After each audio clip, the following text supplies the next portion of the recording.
আসসালামু আলাইকুম, কেমন আছেন সবাই?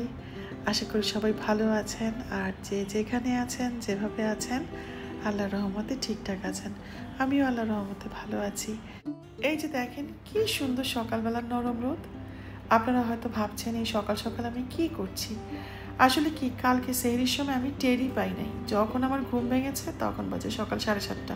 তো অনেকদিন পর লম্বা একটা ঘুম দিলাম, তার জন্য আর বিছানায় থাকি নাই, উঠে এদিক সেদিক হাঁটলাম আর দেখি যে খুব সুন্দর রোদ ঘরের মধ্যে, তবে আকাশটা একটু মেঘলা মেঘলা।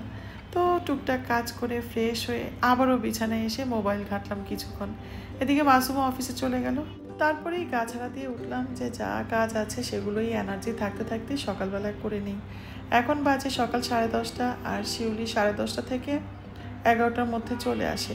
তো আজকে আমি সমস্ত ঘরের ঝুলটা ঝাড়লাম আর ওদেরকেও বললাম যে সমস্ত ময়লাগুলো উপর থেকে নিচে যেন ফেলে দেয়। এটাই হচ্ছে এই মুহূর্তের টার্গেট, যাতে শিউলি এসে পুরো ঘরটা সুন্দরভাবে পরিষ্কার করতে পারে।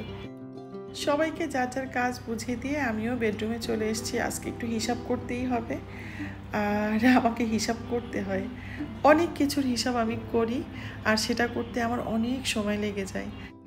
এই যেমন শাহনাজ, মিজান বা এর আগে যারা আমার বাসায় ছিল তাদেরকে বা তাদের ফ্যামিলিতে কত টাকা দেয়া হবে, সেটা কিভাবে পাঠানো হবে, তারপর জাকাত ফিতরা তো আছেই, সে সাথে আমার দেবর ননদ যাদেরকে আমরা গিফট দেই আর কি, তার অ্যামাউন্টটা কত হবে, আবার সকিনা হবির ঘরের কাজে এই পর্যন্ত কত খরচ গেল, কত টাকা বাকি আছে, এই সব কিছুর হিসাব করে তারপর ফ্রেশ হয়ে যখন রান্নাঘরে এসছি তখন বাজে 2:45।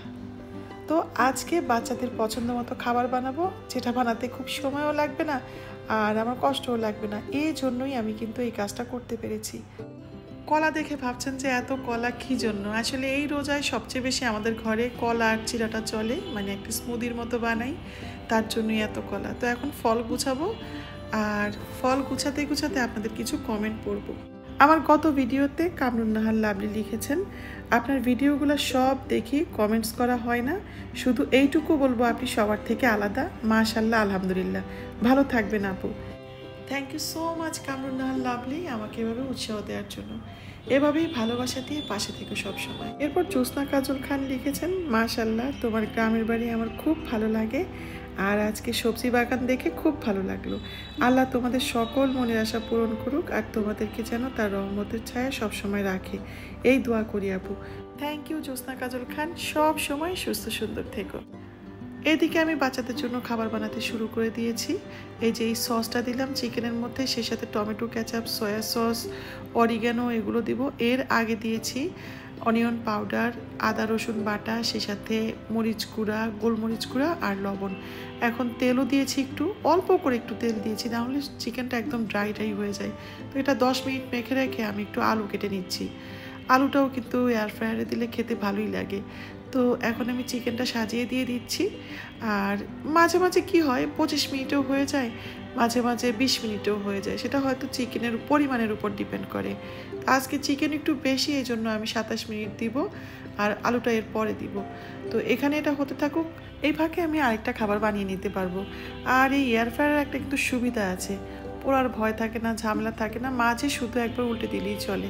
আবার ফিরে আসি কমেন্টে। এই কমেন্টটা করেছো সাফিনা শেখ, তুমি লিখেছো সব কিছু মাশাআল্লাহ সুন্দর হয়েছে আমার মিষ্টি আপু, তুমি কি সুন্দর করে কথা বলো, বারবার তোমার কথার প্রেমে পড়ে যাই। আমি তো খুব স্বাভাবিকভাবেই কথা বলি, যেটা যখন মনে পড়ে সেটাই বলি। তারপরেও তোমার কমেন্টটা অনেক সুন্দর লেগেছে, অনেক ধন্যবাদ তোমাকে। আরও একটা কমেন্ট তুমি করেছো, কমেন্টটা হলো, আসসালামু আলাইকুম আপু, তুমি এই কাজগুলো করে আনন্দ পেয়েছো, আমি এই কাজগুলো দেখে আনন্দ পেয়েছি, তোমার জন্য অনেক দোয়া রইল, তুমি আরও অনেক ভালো কাজ করো, ভালোবাসা রইল তোমার জন্য। আসলে কিন্তু এই কাজগুলো আমি আমার জন্যই করি, এই কাজগুলো করতে আমার ভালো লাগে, আমার শান্তি লাগে, আমি আমার স্বার্থে এই কাজগুলো কিন্তু করি। তোমার সুন্দর কমেন্টের জন্য অনেক অনেক ধন্যবাদ। এই যে ওদের মন মতো খাবার বানাচ্ছি, আজকে ওরা অনেক খুশি হবে, সেটা ভেবেই আমার ভালো লাগছে।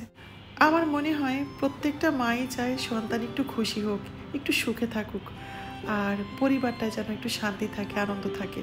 সব সময় কিন্তু সেটা সম্ভব হয় না। কত মায়েরা আছে যাদের চোখ আর হাসে না, অথচ মুখে হাসি ঠিকই ঝুলিয়ে রাখে সন্তানের মন খারাপ হবে ভেবে বা সন্তানের ভালোর কথা ভেবে। এক একজন বুকের মধ্যে ব্যথার গুপ্তধন নিয়ে চলে, যার খোঁজ কেউ জানে না, একা একা বয়ে বেড়ায়। এমন অনেক হাজব্যান্ড আছে মানে ওয়াইফের মনের খবর তো রাখেই না, ধরেই নেয় যে এই মেয়েটার আর কোথাও কেউ নেই আর কোথাও সে যাবে না তাকে ছেড়ে। যখনই এটা বুঝতে পারে তখনই মনে হয় যেন অবহেলাটা আরও বেশি বেড়ে যায়। এদিকে এই যে খাবারগুলো দেখছেন এগুলো কিন্তু আয়নের জন্য আনা, তো একটু বেশি পরিমাণে এনেছি যাতে আয়ন খাওয়ার সময় ওরাও একটু একটু খেতে পারে। আর এগুলো এখন এইখানে লুকিয়ে রাখবো, কারণ এই প্যাকেটটা দেখলেই আয়ন কিন্তু প্যাকেটটা নিয়ে বসে পড়বে, একদমই রাখতে চাইবে না। তার জন্য প্যাকেট ফেলে দিয়ে এগুলোকে এখন ঢেকে রেখে দেবো যাতে ও বুঝতে না পারে। আর ইফতারের সময় আমরা যখন ইফতার করবো টুকটাক এটা ওটা খাওয়ার পরেই ওকে এটা দেওয়া হবে, তার আগে না। আমার এই প্লাস্টিকের কন্টেইনারে কিন্তু দুনিয়ার মশলা থাকে যেগুলো পিৎজা বা পাস্তা বানাতে খুব কাজে দেয়। আমার ছেলেও মাঝে মাঝে রান্নাবান্না করে, ওর তখন খুব সুবিধা হয়। তো এই যে মিরর দেওয়া ট্রেটা একটু আগে দেখালাম, কত সুন্দর দেখতে, অথচ ঠুনকো। ঠিক বাস্তব জীবনেও দেখবেন যাদের সংসারটা 15-20 বছরের হয়ে গেছে, অনেক ক্ষেত্রেই কিছু কিছু হাজব্যান্ড আছে যারা ওয়াইফকে তখন আর ঠিকঠাক মতো মূল্যায়ন করে না, অথচ এই ওয়াইফটা শুরু থেকে এই 15-20 বছর সবটা সংসারে দিয়ে এসছে, সংসারটাকে কষ্টে যত্নে ভালোবাসায় আগলে রেখে এই পর্যন্ত নিয়ে এসছে। অথচ হাজব্যান্ড সেই সব কিছু অবলীলায় ভুলে নতুন মরিচিকার পিছনে ছুটতে শুরু করে, যেটা দূর থেকে দেখতে সুন্দর, বাস্তবে খুবই ঠুনকো। এটাকে অনেকে মিড লাইফ ক্রাইসিস বলে, আমি আবার এসব মানিটারি না। আমি মনে করি এটা মূল্যবোধের অবক্ষয়। কি অদ্ভুত তাই না?